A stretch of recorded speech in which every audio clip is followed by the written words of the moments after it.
Financial markets, of course, always are concerned about China. And with us to discuss China, we have Fan Gong, obviously one of the the foremost experts on China, one of the most closely watched China watchers. I want to start by asking you about the yuan.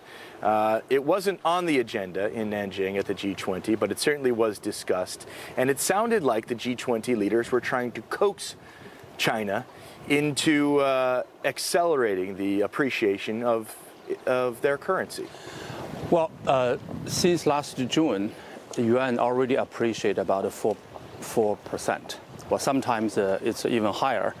But I think, from annual, if we talk about annual exchange rate changes, it could be 7-8% if we think about this whole year.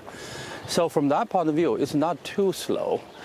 Take the 2005 to 2008, that's 3 years as a reference.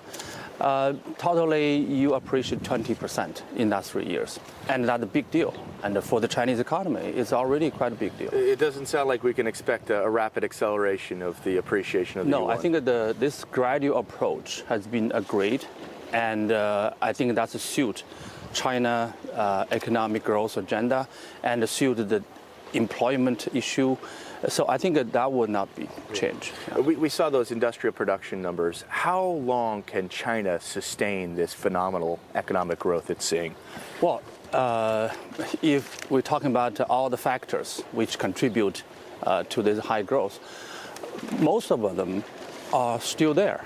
And some may be slower, some may be smaller contributor, like the labor cost. But some others are making bigger contributors, like education, like research, like innovations. Now more and more Chinese companies are close to the frontier, so they are ready to make it more. But we see growth slowing. Yeah. Well, last year it was, for me... Just in these last numbers, yeah? Yeah. Last year the growth is a little bit too high, kind of overheated, 10%, more than 10%. So slower a bit. It's good news, actually. What would be stabilize. Good? What number would be good? Say the total growth, GDP growth. Well, I would be very happy if we see something between 8 to 9. Yeah. Let's talk about inflation. What's your outlook? Because in the last month, you said you expected inflation to be below that 4% government target, and yet for 3-4 months now, it's been above. It came in at 4.9% last month. Yeah.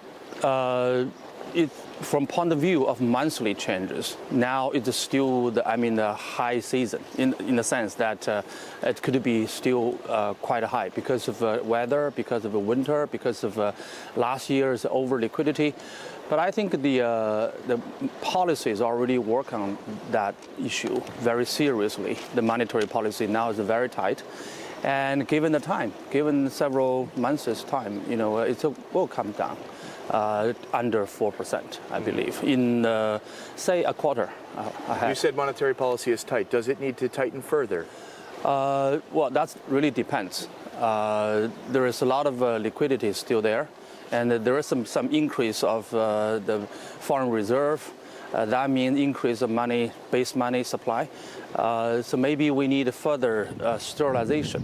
That means further operation of the quantitative monetary policies. Gotcha. And in terms of raising rates, when should that happen again next? When do you anticipate that happening? Well, I would say if Fed increase the rates, if European Central Bank have an interest rate hike, and more likely Chinese will have further. It's pretty much a given at this point, right? That the ECB is going to raise rates on Thursday. So that would mean... Well, that make a Chinese authority easier to think of further rate increase. And is that the only policy instrument that monetary officials in China should be considering right now?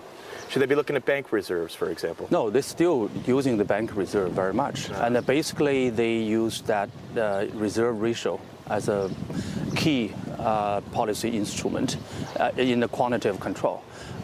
Their interest rate is actually so far the secondary, particularly if others are still remain low interest rate. All right, we're going to have to leave it there, Fan Gong. Thank you very much. One of the foremost experts, obviously, on China, joining us, talking monetary policy with a little bit of an inside view. He was the former advisor to the Bank of China.